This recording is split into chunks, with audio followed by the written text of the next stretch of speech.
आइल करवा चौथ राजा हमका झूलनी लईदना।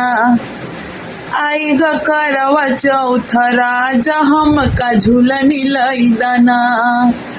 झूलनी लईदना हो राजा झूलनी लईदना।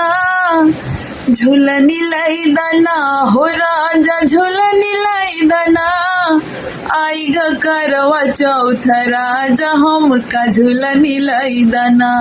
आइल करवा चौथ राजा हमका झूलनी लईदना। झुमका दिहला कंगना दिहला दिहला हमका सिकड़ी।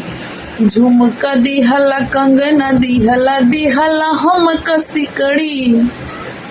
अब की बात ऐसे बिगड़ी हमका झूलनी लईदना।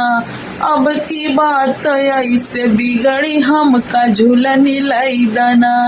आइल करवा चौथ राजा हमका झूलनी लईदना। कहिए का दे अम्मे झूलनी गड़ाए दे। हमार दादी रही ना पुरानी जबनी झूलनी पहिरत रही। हमार कहिए से सपना बा झूलनी पहिरे के, लेकिन तू हर साल डरकावत है कि रानी अगले करवा चौथ में बनवाओ, अगले करवा चौथ में बनवाओ। अगर अब की ना बनवाई दी है ना पूजा ना हम तो आर बोलई आटारी बिच कागा लागता मोर राजा जी आई है।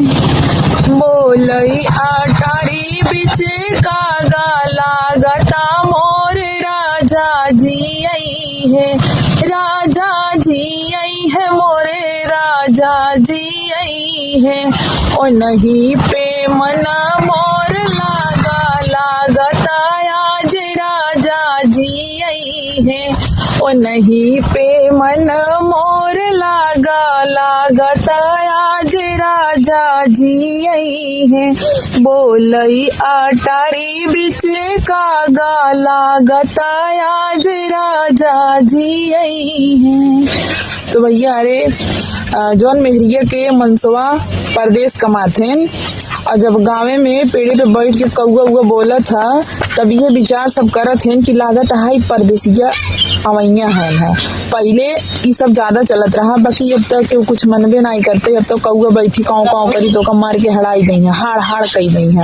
तो गीत कैसा लगा कमेंट में जरूर बताइएगा। दारू पियबा गांजा पियबा। हे भैया लोगन जो परदेश कमाता है चार पैसा ना, आजकल दारू गांजा के इतना रिवाज बा कि ओकरे सामने कुछ निक ना लागत है। तो भैया का कहे एक बार दो लाइन सुना था। दारू पियबा गांजा पियबा सिकरेटवा में पैसा उड़ैबा। ए भैया कितना बचैबा, ए बबुआ कितना बचैबा। दारू पियबा गांजा पियबा सिकरेटवा में पैसा उड़ैबा। ए भैया कितना बचैबा, ए बबुआ कितना बचैबा। मेहरी के देखबा कि लड़ी का पढ़ैबा। मेहरी देखबा कि लड़ी का पढ़ैबा कि माई के असरा पुरैबा। ए भैया कितना बचैबा, ए बबुआ कितना बचैबा। गांजा पियबा दारू पियबा सिकरेटवा में पैसा उड़ैबा। ए भैया कितना बचैबा, ए बबुआ कितना बचैबा। तो भैया हरन से रिक्वेस्ट बा, विनती बा कि दारू गांजा कतई जिन पिए जा, दो पैसा बचावा जा अपने परिवार खातिर। जवान मन से धू दूसरे मेहरिए के ऊपर लाइन मारत है आपन मेहरारू कितनो निक रहे उनके खातिर एक सॉन्ग। मैं तो चंदा जैसी नारी राजा क्यों लाए सौतनिया। मैं तो चंदा जैसी नारी राजा क्यों लाए सौतनिया। जो मैं होती दुबली पतली तो लाते सौतनिया। जो मैं होती दुबली पतली तो लाती सौतनिया। मैं तो डबल धमाकेदार राजा क्यों लाए सौतनिया। मैं तो डबल धमाकेदार राजा क्यों लाए सौतनिया, मैं तो चंदा जैसी नारी राजा क्यों लाए सौतनिया। जो मैं होती काली कलूटी तो लाती सौतनिया, जो मैं होती काली कलूटी तो लाती सौतनिया। मेरे चिकने गोरे गाल राजा क्यों लाए सौतनिया, मेरे चिकने गोरे गाल राजा क्यों लाए सौतनिया। मैं तो चंदा जैसी नारी राजा क्यों लाए सौतनिया, मैं तो चंदा जैसी नारी राजा। आइल जाड़ा के महीना मन लगे ना कहीं ना, कब आईबा ए राजा विदेशवा से।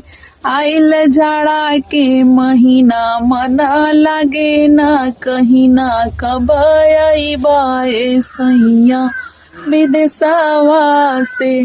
बाटे चढ़ल जवानी बोला कैसे ई मनी, बाटे चढ़ल जवानी बोला कैसे ई मनी। कब आईबा ए राजा विदेशवा से। बाटे चढ़ला जवानी बोला कैसे ई मनी, कब आईबा ए राजा विदेशवा से। आइल जाड़ा के महीना मन लागे ना कहीं ना, कब आईबा तू राजा विदेशवा से।